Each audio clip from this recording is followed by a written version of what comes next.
All right, guys, we'll get started. I'll introduce myself. I'm Ryan McClinsky. I graduated Bosco in 2017.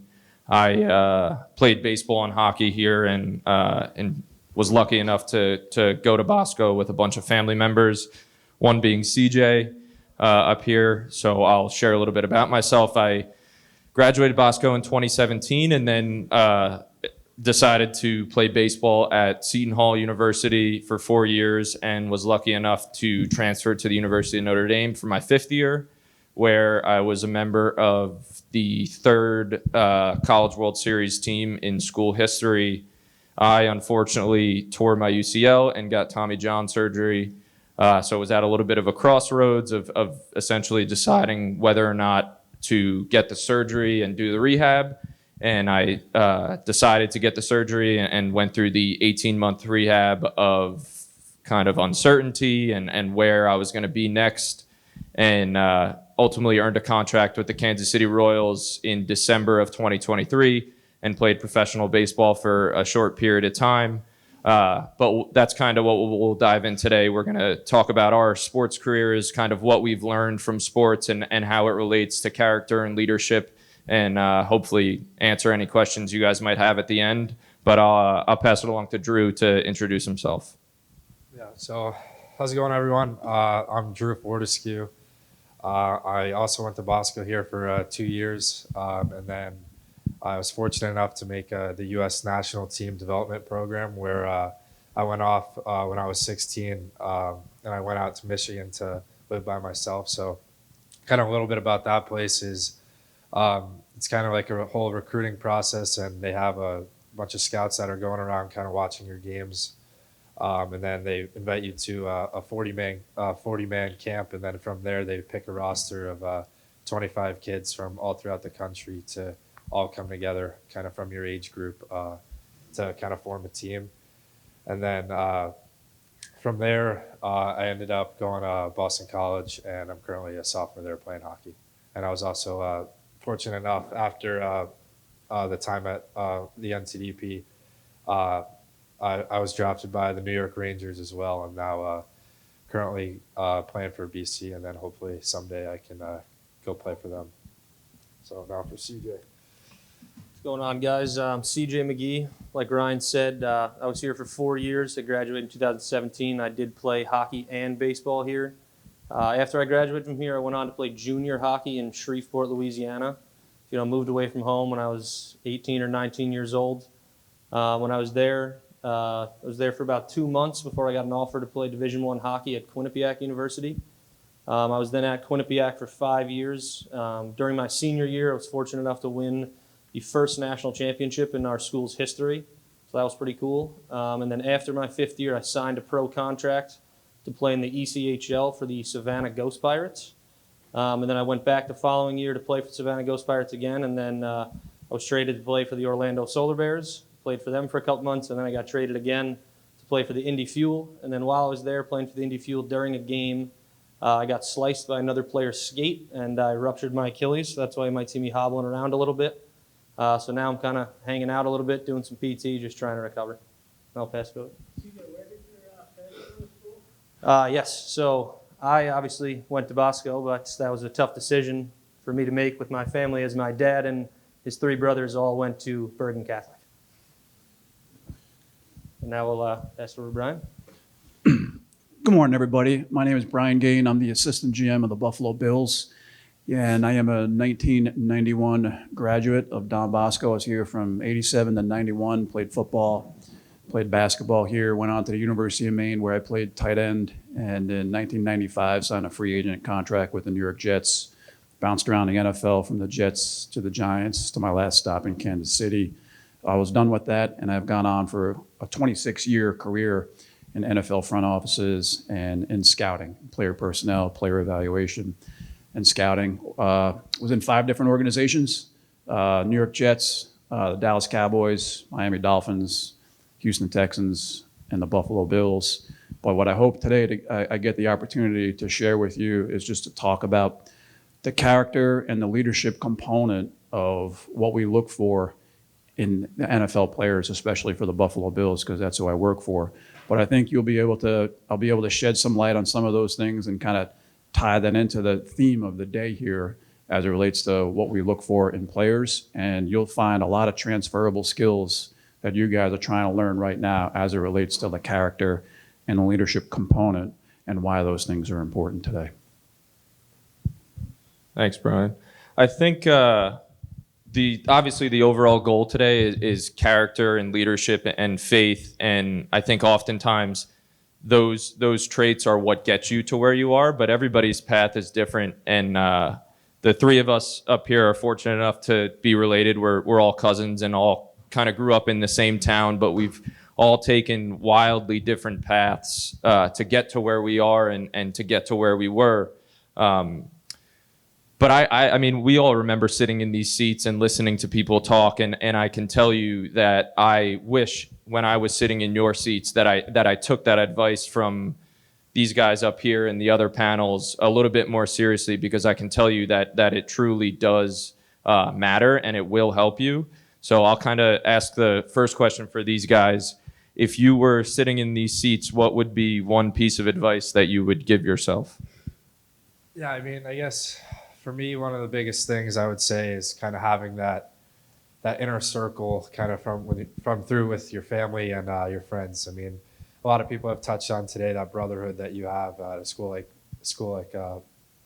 Bosco. And I mean, I was only here for 2 years, but those friendships that I made and those guys that I've met, I still talk to. I mean, I'm only 20, everyone's still in college, and I still hang out with them when we're home and anytime I can see them. So, I mean, having those people that you build relationships with, not only your friends, but also teachers, having people that are here to help you. That's why this place is such a special place, because there's so many people that are here looking out for you and want the best for you. So I guess kind of just for me, realizing how important it is and kind of how much that those people matter to you, and having those people in your life is really what's important. So I'll kind of touch on two of the things Ryan just talked about. So already you guys are, what, sophomores? It seems already like you guys are a little more attentive of a group. Maybe it's a little later in the day. The freshmen seemed a little bit quiet, a little tired maybe. A couple eyes were closed. But I think like sitting here, like when I was a freshman, sophomore, like we'd go to big auditoriums, whatever, mass, all these things, big speakers, and I would have the tendency to nod off a little bit sometimes. I think I didn't realize back then like how important some of the things that like you're going to hear today, whether it's from us or the other panels or even Coach Riley this morning, like if you take the things that we're going to talk about and they've talked about and apply those to your life, whether you're an athlete or not, like whatever you're doing in life or whatever your goals are, if you take this stuff and like apply it to yourself, like it's going to help so much. The other thing I'll touch on is Ryan talked about like your path, and like our paths, we're all different. Like your path is your own path. You don't need to follow the same path that your buddies are taking or whatever. Like trust your own path and like trust the process of what you're doing, and I promise you it'll lead to good things. That's a good question, because regardless of sports, I think it's just these two things I'm going to talk about really impact life. It's mindset and attitude. Like if I could go back and speak to myself at 15 years old, sophomore, sitting in these chairs, like instead of just trying to get through the day, all right, it's more about like attacking the day, all right? And when the day is over, am I 1% better than I was before the day started, right? And we spent a lot of time, I shared this with the freshman crew that was here, at the Bills, we spend a lot of time evaluating the physical profile. That's the performance end, but we spend 50% of the time evaluating the intangible profile. Like tell me, so if I go into Rutgers University or just regionally here, or UConn or a Penn State, like I'm trying to find out about how this prospect attacks the day, right? What is his mindset? Like when he comes into the building, tell me about his work habits, tell me about his approach, tell me about his attitude. Like, is he just checking the boxes? Is he doing the extras? If I could speak to Brian Gain, the sophomore, rather than just trying to get through the day, like it's more about mindset and attacking the day, being 1% better than what you were before when the day started. That's a very important piece. The other part is just embrace the process. Okay, the process of the day, like what is it? Like you're sitting through 7 classes, 8 classes a day. I don't know what it is, right? But embrace the process. Okay, the process of working through the classes during the day, going to practice, like being the best version of yourself. Embrace those habits that it takes to be good at whatever you're trying to be good at. All right, just embrace the process. And that's what we look for in players at the Buffalo Bills. Yeah, I think if I could add something to that, I've had a coach who always used to say, and excuse my language, but shit happens. Like shit is going to happen. Stuff is going to go wrong. But there's no such thing as failing if you keep pushing forward. If you use those lessons of adversity, if you use those small things as roadblocks rather than stuff that's really setting you back, it'll help you tremendously.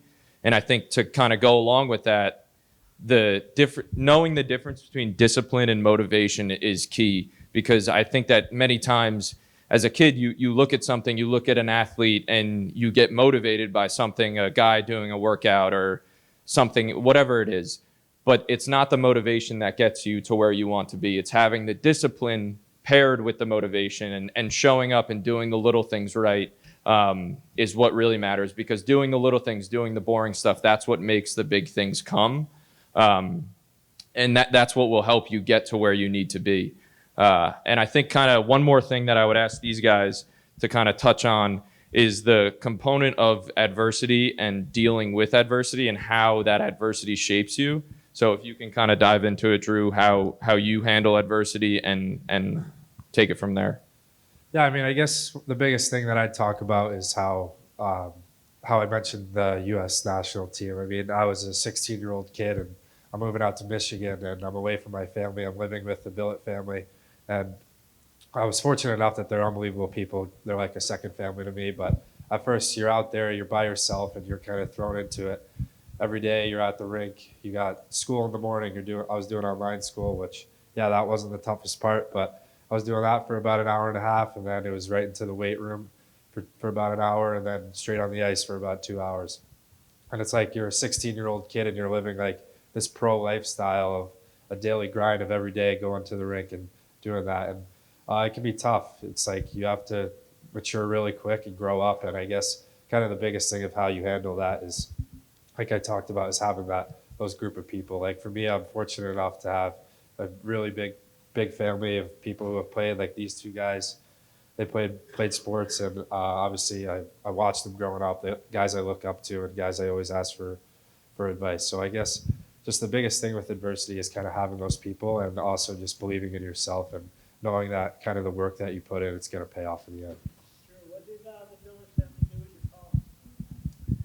Yeah, so actually the Billet family I had, there were two former Marines, and at first I was going out there and I was a little scared. I was like, oh geez, what am I getting myself into? I'm 16 years old. It was right after when you guys graduate.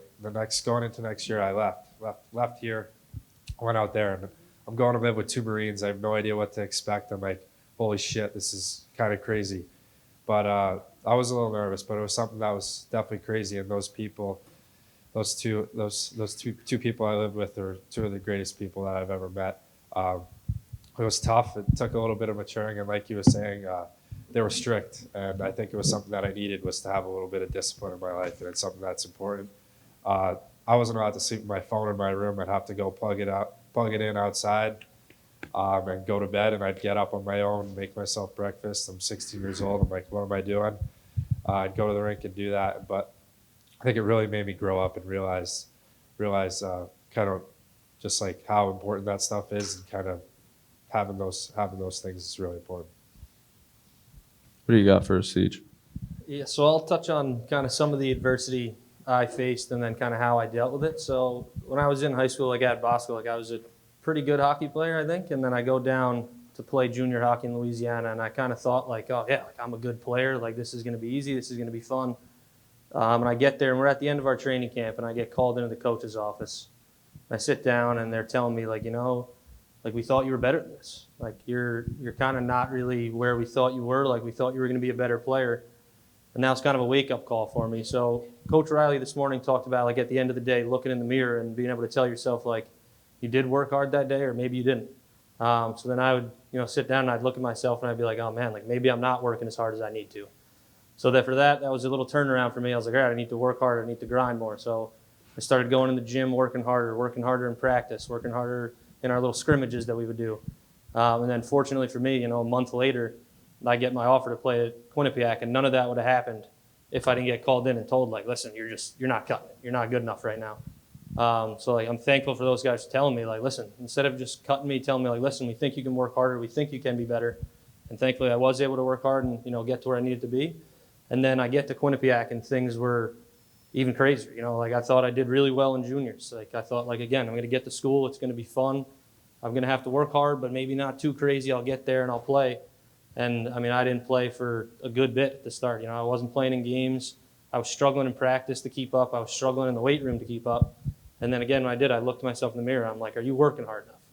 Tell myself, like, I guess not. I'm looking at other guys in the gym. They're working harder than I was. So I'm like, all right, I'm going to work harder than these guys. And then that pushed me to where I needed to be, where I started playing every game and playing more, getting more ice time. And then from there, I was fortunate enough to move on and like help our team win a national championship. So, being able to deal with that adversity, I think, comes from self-reflection. I think you need to be able to look at yourself and say you're working harder or as hard as the guys next to you that you're working with. And if you're not willing to put that work in, then it's probably not going to work out for you, but it's simple. If you have the habits and routines of working hard in every little part of your life, like I promise you, things are going to work out and things are going to be good for you. Adversity, it's inevitable. And my suggestion to all the young men in the room here today is embrace it. It's going to happen in your life. Perhaps it already did multiple times, but it's going to continue to happen. You're going to have highs, you're going to have lows, you're going to have ups and downs. I think what I'd ask the room is just think about this for yourself right now. Like, how do you want to be remembered as a person that handled adversity? Like, how would you want yourself to be defined?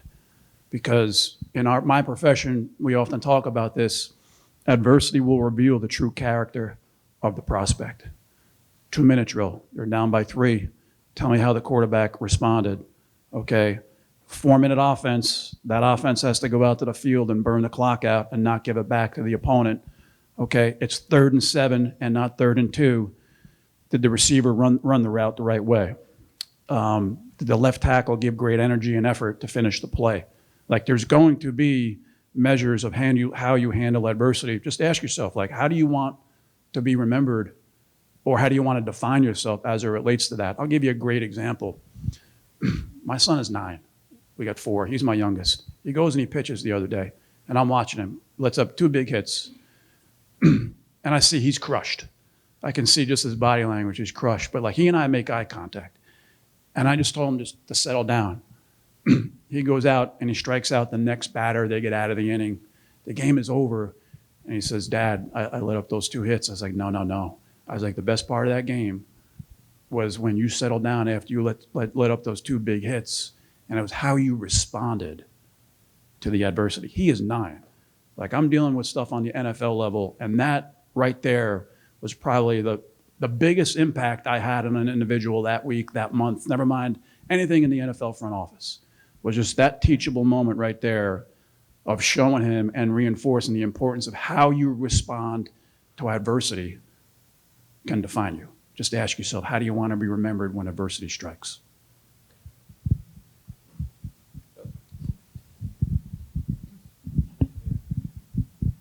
Bryce, stand back up. So real quick, guys. So the purpose of the today, right, is really, as CJ just said, to be reflective, right?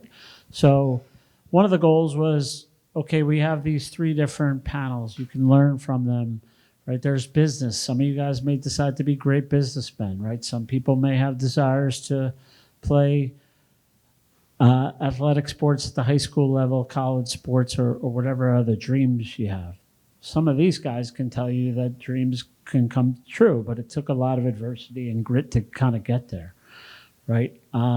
Then there's another group of people that's just about leadership. What are the intangibles of all those things? But what I encourage you all is to not only live a life of gratefulness, right? We talked about, okay, does anybody even know the Major Thomas Kennedy Memorial Park, or when you pass by that wall today? Or is anybody seeing that these guys are cooking you hamburgers and that you're not in a normal class day and they're cleaning up the garbage? Like, if you live a life of gratefulness where you understand that there's things bigger than you and you guys do the little things, and I know some of you in this room do that and are excellent at it.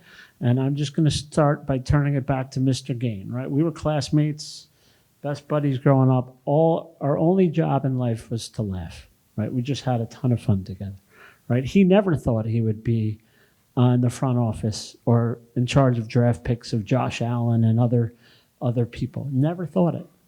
Never thought it. Just did the grind. Traveled all over the place. He just told you 5 different teams that he was on. You know why he went to 5 different teams? Either opportunity or adversity, right? So, and he was the youngest of 5 boys. His parents didn't have anything when he grew up. I just saw them this morning, right? They grinded it out. The American dream, part of the story of today, right? Is like, what can you focus on? Ryan does a great job of talking about, what a hard day really looks like. It's not this, right? So none of us thought we'd ever be back here and whatever. But Brian, I think it's important for you to just share is what are the things when you find players, what are the character and development stuff that you guys see at any team that you're at that you're like, this is the type of kid I want in our organization? I'll answer that 2 ways, James. We have a physical profile of the player. Here's the performance piece. Okay, 10 touchdowns, 1,200-yard rusher, whatever it might be. All right, 3,800 yards passing, whatever it might be, 4.44 on a 40-yard dash, jumps 35 inches. But then we have something in the intangible piece. And I shared this with the previous group. 50% of what we do is the physical evaluation. The other 50% is the intangible evaluation. And we have a saying in our building that, you only get 7 draft picks in the NFL unless you're trading and you get extra picks. But in the 12,000 evaluations that we do in a full calendar 10-month cycle of the draft evaluation, why can't we find 7 really good players who are really good human beings? Because it was mentioned in the auditorium about being the protectors of the culture and the program. And we were very protective of the culture and the program that we built. So we think we can find, out of those 12,000 players that we evaluated, 7 good football players who are good human beings. And here are the things that we might be looking for. All right, tell me about how good of a football player he is, but now tell me about the dude. Tell me about the teammate. Tell me about the guy. Tell me about what he's like in the locker room. What's he like in the classroom? What are his work habits in the weight room? Is he a good practice player? Can I coach this guy? Is he coachable? Like, is he hard-headed? Can I reach him? Does he have all the answers? Like, does this guy have an improvement mindset? Like, is he goal-oriented? And if you're coming up with a lot of no's to those answers, you're more than likely not going to play for the Buffalo Bills, because we are the protectors of that culture. And if you bring in more like-minded guys who fit our culture with a lot of yeses in those categories, you're going to have a better chance to play for us and play on a winning team. But it also impacts your culture of winning. If you're surrounding yourself with a lot of people who have those qualities and traits, you're going to help build a culture of winning, never mind the physical aspect of what we're looking for. And so, Brian, did you think that you would be in an NFL front office, and your time at Bosco, did you think you were going to make it all 4 years? What's the journey been like? So when I came to Bosco, I was maybe 6 foot, 150 pounds. Now, I played tight end. For those that may or may not know, that's pretty skinny. That's pretty thin for a tight end. I may have been like 195 pounds my senior year, 6'4", built like this. I knew I had to get bigger, stronger, faster. So my journey was more of like maximizing my potential.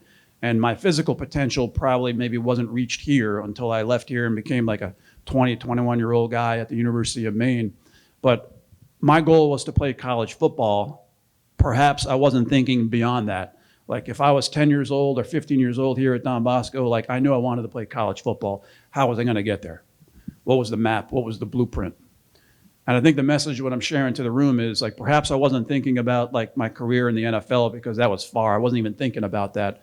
I was just trying to find a way to get to college and do it through the football avenue. Okay, what is the blueprint? What were my goals, both short and long-term goals? So as I was here, I was just thinking about the short steps that I had to take to get to where I wanted to go. If that's not your goal, that's okay. But whatever your goal is, I think my journey is an example of like what it's like to set goals, because I doubt there was a lot of people here who said like, hey, that's a future NFL tight end, just by the way I was physically built. But ultimately, I set the goals in place to get to where I wanted to go, both short and long term. And that's really the story of my journey. And that's really, if you're going to get anything else out of this little 3-minute segment, it's just setting goals, short and long term, and that will ultimately get you to the finish line. Jimmy and I were driving in here today because we're from the same hometown, and JP, his son, is sitting in the back, and I was just telling a short story of really what Bosco was for me. And I, 28 years later, 26 years in the NFL, I'm thinking about this, and Bosco really was the launching point for my trajectory in my career, whatever career path you choose, right? So like it taught me the lessons, like the life lessons I think I needed at the age that I was at in order to prepare me to succeed on when I moved on to the next step, whatever that may have been, college, pro football, etc. I shared with the previous group, the freshman classes, and I say this with humility, I get a chance to travel the country, go to all the big time programs, USC, Oregon, Texas, Illinois, Florida, Florida State, Boston College, Rutgers. And when I tell people where I came from and they ask me the school that I went to, and I say I went to Don Bosco Prep, it's in North Jersey. Oh, I know where that is. Know all about Don Bosco Prep. The school here has a national brand, not just a regional brand. Like you're here in our bubble in North Jersey, but I can promise you, like the reputation of this institution is on a national level. And when you leave here someday and you tell people that you went to Bosco and they look on your resume and they see that you went to Bosco, that's going to carry weight. Remember that. Awesome. Yeah, I think kind of building off that and building off earlier of adversity, I think oftentimes great leaders are shown during times of adversity, but great leaders are also very different. You have vocal leaders, you have leaders by example. So my question for these guys who've all kind of been a part of big teams athletically, but it pertains to everything in life, what could you dive into what you have learned about leadership, and then also what type of leaders you've seen throughout your days in hockey or even at Bosco, whether it's a teacher or whatever it may be? Yeah, I mean, I guess again I'll go back to the same thing, the U.S. team. I mean, we're all the same age, so it's tough to kind of lead. You don't have anyone. It's not like college or a team here where you have a senior that you look up to who's your captain. You're all the same age, so you're like, what do we do? And that's what you got to figure out. I mean, obviously there's people who speak out more, like you were saying, more vocal leaders, and then there's guys who bring the effort every day. And that team, you're obviously everyone on that team. If you're getting to that point, you're making it. You're obviously talented, but what drives everyone is the effort that you put in, and kind of us. We would push each other each day, and kind of that's kind of what we consider leadership. I mean, I feel like because we were all the same age, everyone's equal, and that's kind of how it was. But what we did was every day out on the ice for practice, not even the games, is how hard we go against each other, and everyone was just such competitive people, and that's kind of what it takes to win. So I think for me, like we've always talked about, we're saying these vocal leaders and then the guys that lead by example. I think the best leaders that I've played with have been the guys that are kind of both. So like, they're doing the right things every day with every little thing in the gym, on the ice, with their homework, whatever it is, making sure they're doing the right things, but then they're also vocal, like lifting other guys up, whether we're in the gym and they're trying to hype up one of us, lift heavier or make sure they finish that last rep on the bench press or whatever. I think the guys that are a combination of both are kind of the best. Coach Riley this morning talked about, like, those are the guys that are committed. Like, they're committed to doing the simple things, doing the right things the most. And then the one for me that's even bigger is he talked about accountability. So, like, they're holding themselves accountable to do the right things. But on top of that, they're also holding the people around us, like the guys on our team, accountable. Like, say I'm in the gym and I'm slacking off a little bit because I'm tired. Like, the guys that are the best leaders are going to let me know. They're like, listen, like, wake up. Like, you got to be better than this. Like, you can't be slacking off. So I think the best leaders are the guys that are a combination of vocal but also leading by example, and then the guys that are holding the people around them accountable, not just themselves. Those are all great points and things I would share with you, but I wanted to touch on one item in addition to that is the way we write our reports at the Bills when we're writing our guys. Like, here's the physical part, all the strengths and weaknesses, and then we talk about like the personal character, their football character, tell me how they learn ball, and then we have a durability profile. But there's a piece in there we always ask our scouts to write about, and it's leadership, right?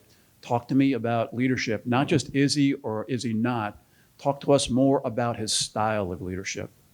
All right. So the part that I really want to express to you is, if I was to ask you, like, if you're doing all the right things, are people following you? Okay. If you're doing all the right things in terms of your prep habits, work habits, you're being a leader.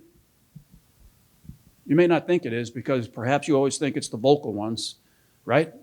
You ever been around anybody, like those players that like were vocal, but they didn't back it up because they didn't do the prep habits or didn't have good work week habits? Those guys get exposed, okay? Ultimately, it's the ones who match like the preparation habits with the vocal part. Those are the guys that are your best leaders. Those are the ones you want to follow, all right? But if you're not a vocal person by nature, okay, if you're participating in sports or in life in general, I mean, I got to lead my family. We got 4 kids. Like, I got to set the tone. I got to do the same thing. But am I setting the right example for my kids to follow? It's the same thing in life. It's no different.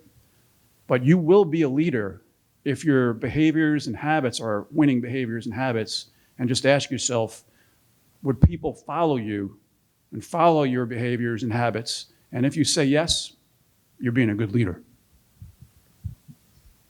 I think another component that gets lost and maybe for these guys too, because they've had a lot of success in sports, is being able to have the perspective and understanding that sports isn't life or death. Understanding that there's stuff that is much bigger than that. And when you have that perspective and you take a step back and you are present and you enjoy the little moments, I think that's super important. Because like we said, I mean, it's great to have that goal of playing in the NHL or coming back from a rehab or whatever it may be. But when you really, really take a step back and understand what you are playing for, your family, your school, or whatever it is, and understanding that things are much bigger than you, that is crucial, and enjoying those moments because they don't come very often. And I can tell you from experience, you remember the little things that happen. You remember sitting in the cafeteria, eating lunch with your buddies. You remember laughing with your buddies in class about things. So having that perspective is super important. So I'll kind of throw it over to you guys, how you have viewed that as you've kind of grown from Bosco to college and beyond. Yeah, I mean, I guess I'll kind of go into, I mean, I've been fortunate enough to get drafted, obviously, and then I've also, through my time with USA Hockey, I've won 3 gold medals on the world stage, which is something that I'm really fortunate enough to be able to be on a part of with some pretty great players and some great teams. And I mean, once you have that success, you kind of have a responsibility and kind of a pride, and you want to represent those people, your country, your school, whatever it is, your team, whatever it regards. Like, say it's your job in the future, like you want to represent your company the best way that you can, and it's something that's really special. And I guess the way that I always think about it is that it's life. I mean, like for me, for hockey, the way I think of it, it's like there's a lot worse things that you could be doing. I'm fortunate enough to be able to play hockey. There's a lot of pressure that comes when you have that success, but it's a good thing, and pressure is a privilege. And I mean, that pressure, in order to manage it, is kind of having the support of people and stuff like that. So yeah. Yeah, I think that perspective is really massive. Like sometimes you think like things are like life and death. Like playing hockey, you're like, oh man, like it's life and death. Or you're taking a AP US history exam, you're like, oh man, if I fail this, like I'm screwed.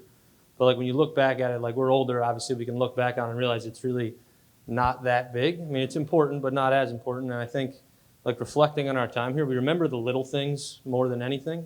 Like Ryan touched on it, like sitting in the cafeteria, messing around with your buddies. Like that's way more important than any like win or loss or an A on an exam or a C. Like, I got a 95 on my history exam, great. Like, no, doesn't, like you're not going to remember anything like that. You're not going to remember your wins and losses. You're going to remember the time you had with your buddies. Like these guys have been best friends forever. They remember all the fun they had back here. Like I remember with Ryan all the fun we had. Like whether it was bus trips or sitting in the cafeteria, going out to Moe's after half our baseball practices, almost after every single game. I think like having that perspective to realize some of the little things are just as important as the things that seem big now but won't seem as big later. Well, first of all, does anybody have any questions?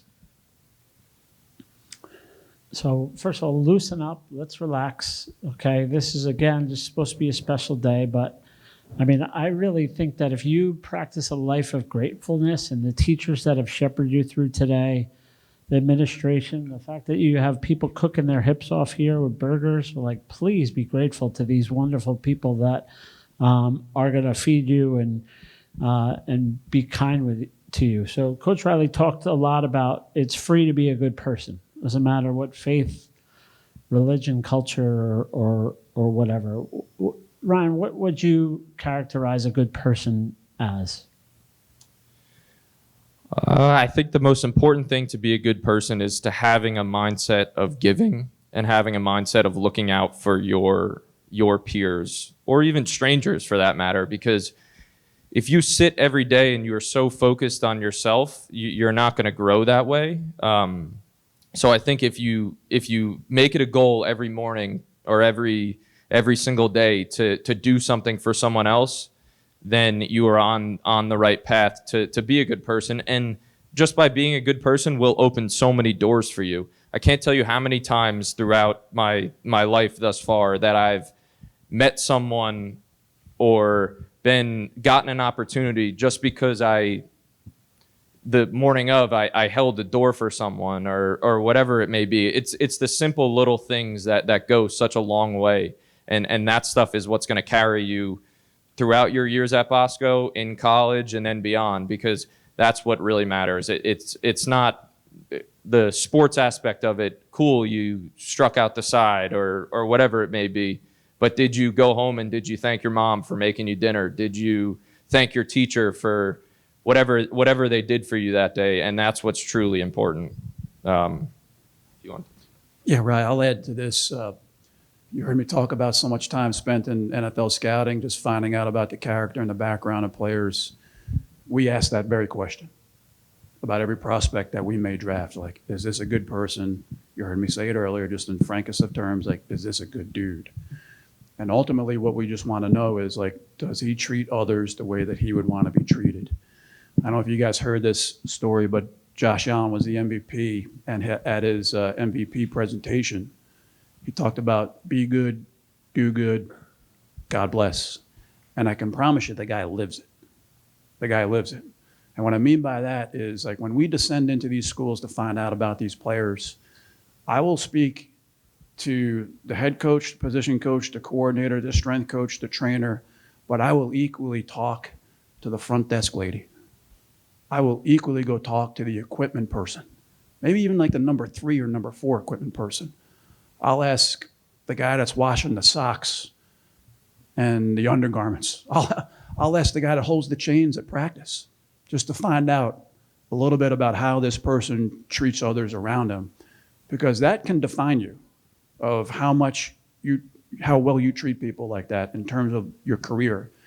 And ultimately, like, is this person treating people on the first floor and the second floor equally the same, or is he different around in executive level people, coaching people, but down on the first floor, they're a different individual? We don't want those kind of players. We want guys who treat others the way that they would want to be treated. Anybody got any questions? What do you got? Are there any risks that you guys took, like big risks that you took that paid off a lot? Yeah, for sure. I mean, I could talk for me. I played baseball at Seton Hall for 4 years and then transferred to Notre Dame, and I was 23 years old at the time and got hurt my elbow and was kind of faced with the decision of should I get the surgery and pursue baseball, or should I move on and kind of enter the job force? And I kind of took a big risk of getting the surgery and attacking the rehab for 18 months with no guarantee that I was going to be able to get an opportunity to play professionally.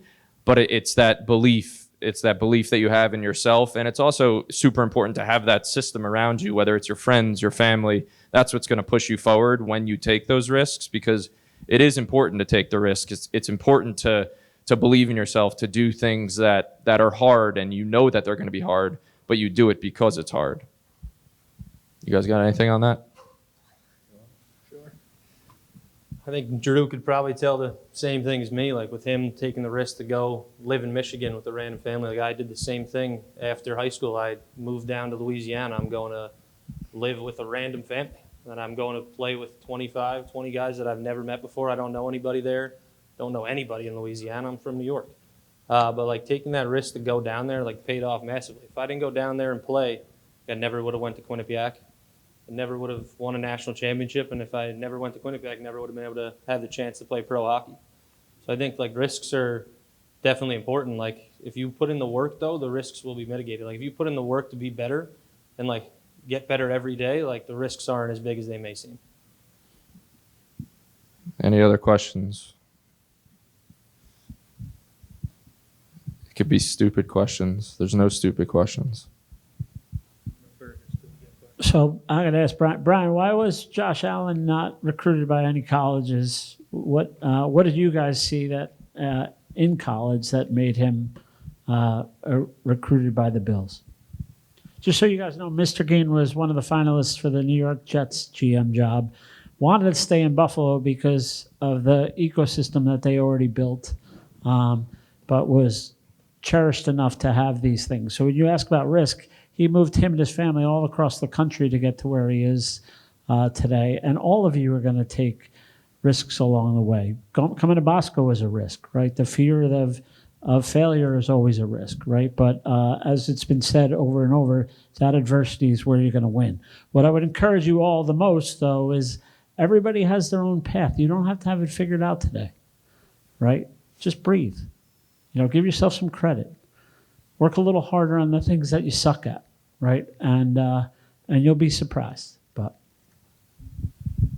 Good question, Jimmy. And to talk about risk real quick, like to me, when I think about risk, I think about decision making.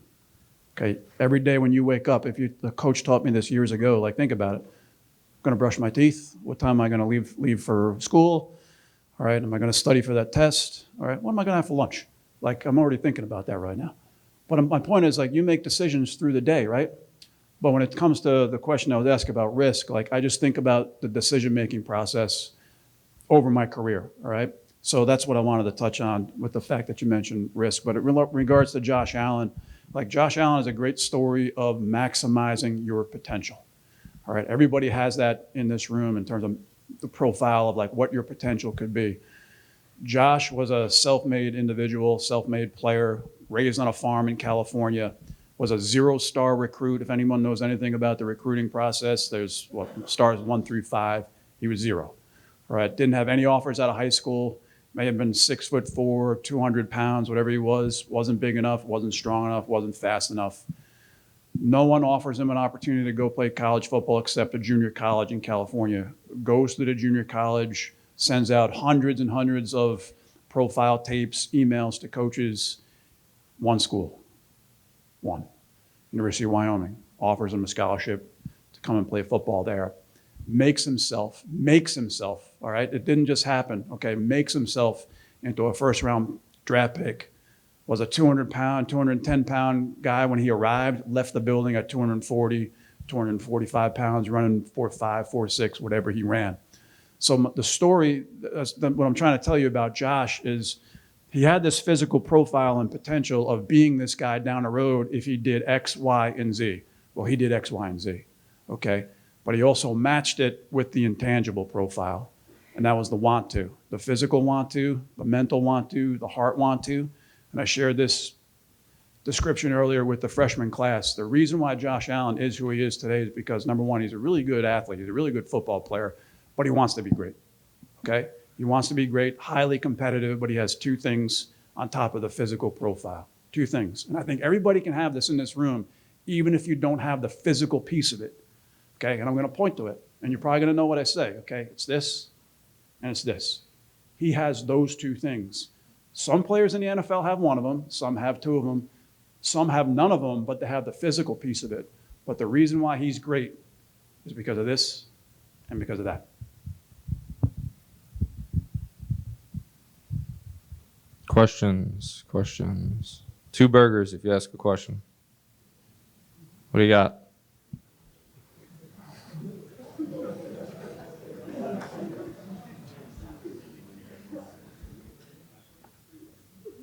What's that?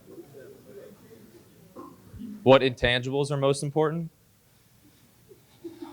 That's a good question. I think context matters in a lot of things. I think in what I've learned in my experiences, the intangibles of being a good person is what shines through everything, because if you attack every day with the mindset of I'm going to do something for someone else, or I'm going to have the discipline to follow through for my teammate, then that carries through. Because not everybody has that mindset. Not everybody is looking out for the guy next to them. Not everybody is the foxhole guy that will be there when times get tough. So I think being able to handle adversity and be there for your teammate is very important. Yeah, then I guess kind of the other part of it is about kind of what you bring every day, what you show up to, your effort, the commitment, and kind of it's got to be a desire and kind of come from inside you. It's a mindset to become the best that you want to be. And I think kind of going every day, showing up to no matter what it is, if it's school, studying, and making sure you do the best you possibly can, kind of like Coach Riley was talking about with, if you can get a B+, get a B+, or in the hockey world, it's like, you want to score this many goals, what do you do? Like, do you shooting pucks? Are you working out? Are you doing all the little things that's required to kind of get to your goals? Ryan, can I add to that? Yeah, go. Who asked that question? Okay, I'd ask you the question. What do you think? Give me one thing that you think is one of the biggest intangibles you got to have.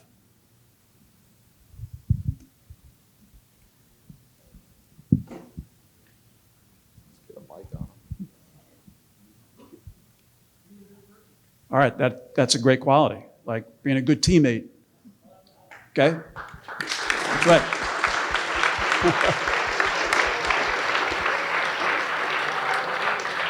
That's absolutely right. But that actually is a very easy thing for me to answer. And what I would ask a coach when I'd walk into a university, does he love ball? Does he love the process? Does he love it? Is he passionate about it? Because it was mentioned about the little things, because if you love it and you're passionate about something, you're going to work at it. Does he love ball? Is he passionate about ball? Okay? Does he embrace the process? And if he does, I know he's going to check all the boxes. So I think what's most important is getting online for that food and making sure you guys don't have to wait. So just want to thank them. Thank you guys all for your attention. We got 1 minute. That means one more good question. Who's got a good question? Go ahead, bud. Stand up.